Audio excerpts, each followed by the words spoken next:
Hello, स्वागत छ थापा भ्लगमा। फेरि पनि हामी चाहिँ आमा छोरा यहाँ उपस्थित भइसक्यौँ थापा भ्लग लिएर। अनि हामी चाहिँ आज छौँ मकै बारीमा। छोरा मकै खन्नु आएको, कति धेरै मकै खनिसकेछ, अघि नै आएको है साथीहरू। ए मैले कहाँ देखाइरहेको छु क्यामेरा त कहाँ छ, एकछिन छोडा न। अनि त्यसपछि हामी चाहिँ आज हिजोदेखि मकै खन्न थालेको साथीहरू।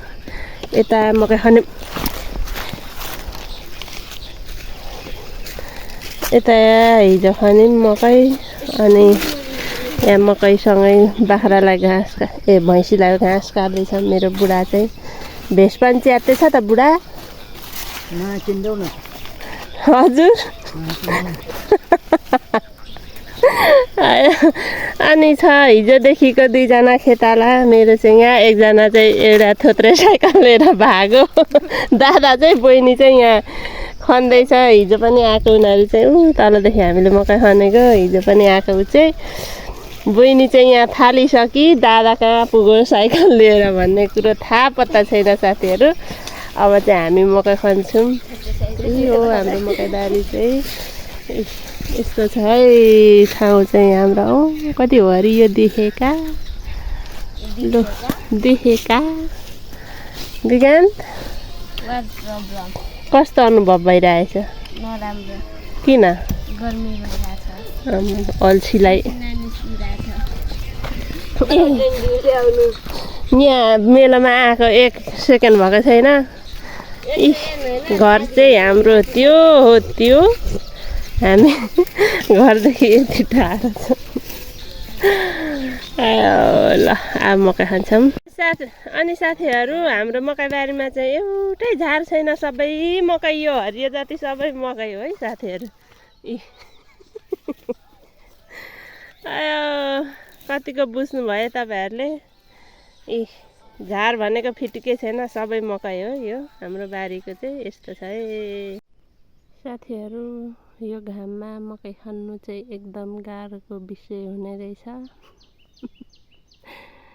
यो मकै चाहिँ देखिँदैन, धेरै झारै देखिन्छ। घामले मर्ने बेला भयो। कसो हो क्यामेरा चाहिँ के भयो? म चाहिँ यहाँ पानी खान लागेको।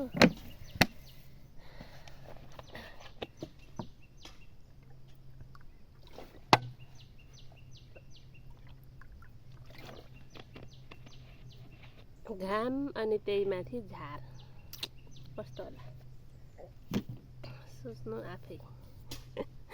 गाह्रो छ हौ। यहाँ छन् हाम्रा प्यारा प्यारा साथीहरू।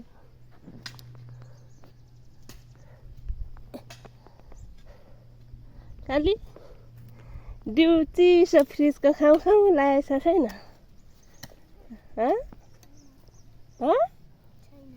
लागेको छैन? लो कस्तो अचम्म। चिसो दिउ ल्याउनु नपर्ने? नल्याउनु? नभए ल्याउँछु है म, भनिहालौँ है। म दिउ लिएर आइहाल्छु है। कोही यताडा कोही यताडा खनेको झारै झार। मैले खनेको चाहिँ यता हो, यहाँदेखि ल्याएको। यिनी त यता हेर, पसिनै पसिना आएछ होला। मैले चाहिँ क्याप लगाएको हुनाले अलिक मलाई चाहिँ सेभ गरेको छ, अलिक पसिना आएको छैन है। त्यही हो। ल मकै खन्दा खन्दा अब चाहिँ हामी खाजा खान लाग्यौँ साथीहरू। खाजामा चाहिँ छ छुर्पी, मिस्टेको छुर्पी छिन पनि अब अझै पनि चाहिन्छ, अझै बाटो ल्यायो। अनि छ यहाँ चाउमिन। अब चाहिँ हामी खाजा खान्छौँ। मासु पनि आयो। कालीलाई चाहिँ मासु लगाइदिनु पर्ला। चाउमिन कस्तो भयो? आउनु बुढा, आउनुहोस्।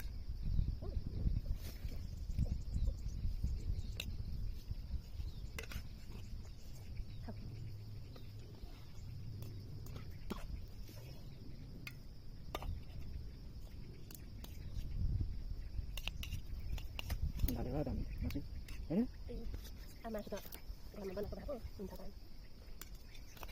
सिकुटी होइन?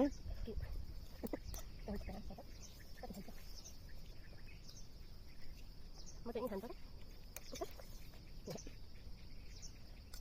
ल अब चाख्छु म चाख्छु कस्तो भयो कस्तो छ मिठो छ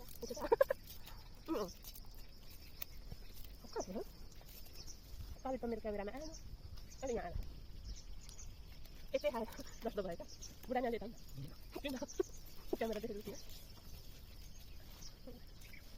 ड्युटी हामी म खाँदिनँ त्यही भएर मैले दिनु भनेको कस्तो मैले फ्रिजको ल्याउनु पर्ने थियो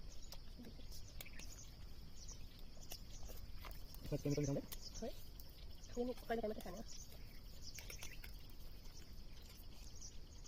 साथीहरू यो चाहिँ दाजु बहिनी होटलको चाउमिन हो मिठो छ मिठो देखा